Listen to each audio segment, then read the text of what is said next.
बिस्मिल्लाहिर्रहमानिर्रहीम। अस्सलाम वालेकुम नाज़रीन, आप यूट्यूब चैनल देख रहे हैं, मैं इमरान खान हूँ। नाज़रीन, आज की जो सबसे बड़ी खबर है वो है साबिक डीजी ISI फैज़ हमीद को सज़ा सुना दी गई है। जो सज़ा सुनाई गई है उसमें 4 चीज़ों का तज़किरा किया गया है कि ये वो 4 चीज़ें हैं जिसकी बुनियाद पे फैज़ हमीद साहब को सज़ा सुनाई जा रही है। अब इन 4 चीज़ों के हवाले से और कुछ और चीज़ों के हवाले से मैं आपको इस केस से जुड़ी कुछ ऐसे हक़ाइक़ बताऊँगा कि जो आपने इससे पहले नहीं सुने होंगे। क्योंकि मियाँ अली अशफाक साहब जो मेरा बहुत अच्छे दोस्त भी हैं, ये वकील थे फैज़ हमीद के, और मैं इनके प्रोफेशनल काम में कभी मुदाखलत नहीं करता।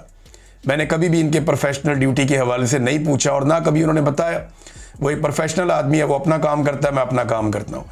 हम दोनों ने एक दूसरे के काम में कभी मुदाखलत नहीं की, कभी भी नहीं की। हाँ, बतौर दोस्त हमारा एक ताल्लुक़ है और वो हमेशा इंशाल्लाह रहेगा। अब मैंने आज उनसे जब टेलीफोन रब्ता किया, मैंने कहा जी अब तो आपका केस का फैसला आ गया है, तो अब मुझे आप बताएं कि इस केस के अंदर क्या था और हक़ाइक़ क्या है। तो उन्होंने मुझे कुछ ऐसे हक़ाइक़ बताए जो मैं आपके सामने अभी रखने वाला हूं थोड़ी देर में। कुछ चीज़ें मुझे दीगर सोर्सेज से पता चली, वो भी आपके सामने मैं रखूँगा, और ये कैसे कौम को एक नया मंजन बेचा गया ये भी मैं आपके सामने रखूँगा। एक तो नाज़रीन आप ये याद रखिएगा कि जनरल फैज़ हमीद के ऊपर 4 किस्म के इल्ज़ामात हैं जिसकी बुनियाद के ऊपर जनरल फैज़ के ख़िलाफ़ ये फैसला सुनाया गया है। इस पर ख्वाजा आसिफ का ट्वीट है, इंफॉर्मेशन मिनिस्टर जो है उसका ट्वीट है, दीगर बहुत सारे लोग इसके ऊपर ट्वीट कर रहे हैं।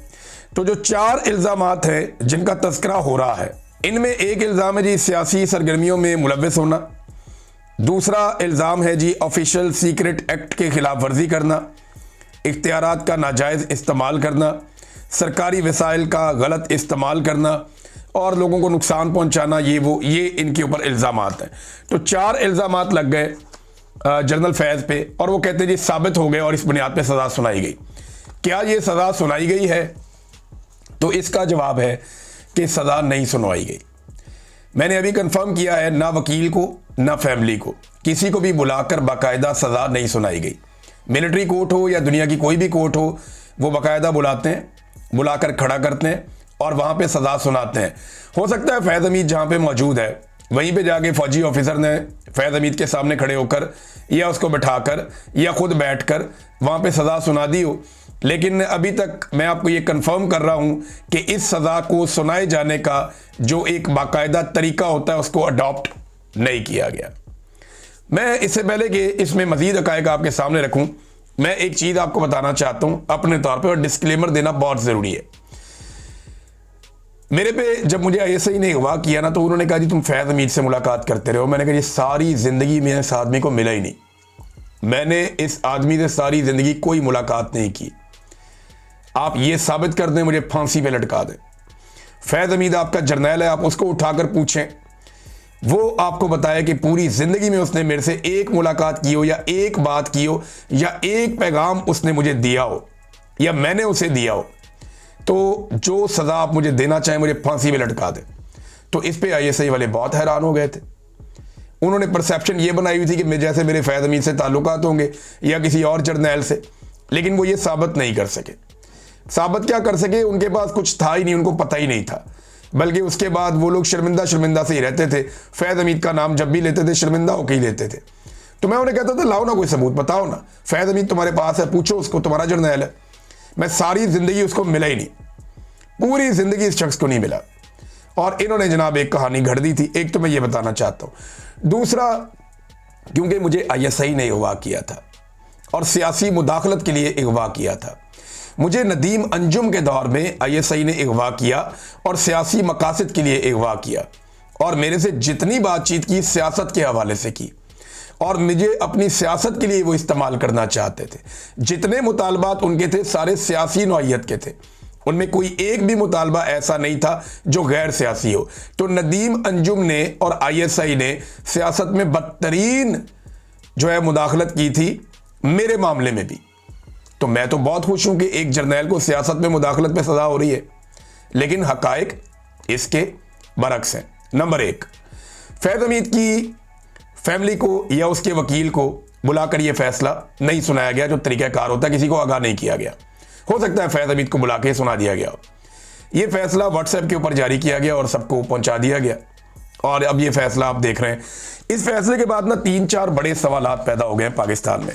एक तो लोग ये कह रहे हैं कि जनाब क्या 9 मई के अंदर भी फैज़ हमीद को सज़ा हुई है।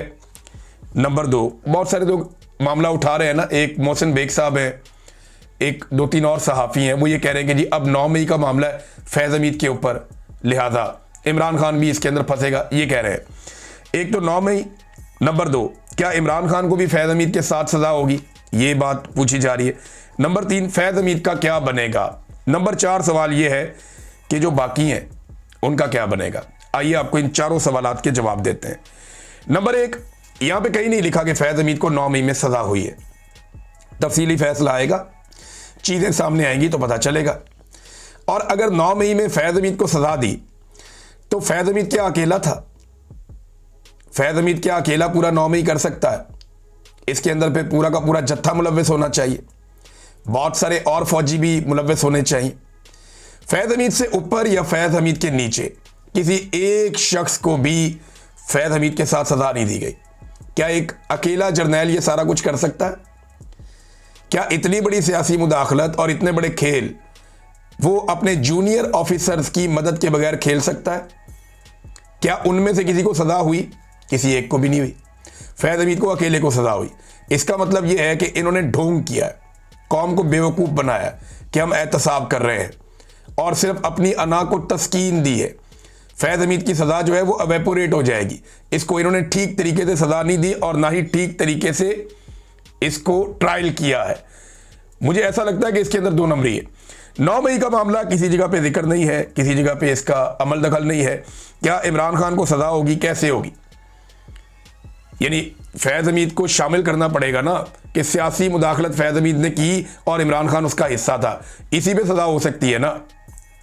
2 मामला हैं जिनको इमरान खान के साथ जोड़ा जा सकता है। एक, फैज़ हमीद ने ऑफिशियल सीक्रेट एक्ट की खिलाफ वर्जी की।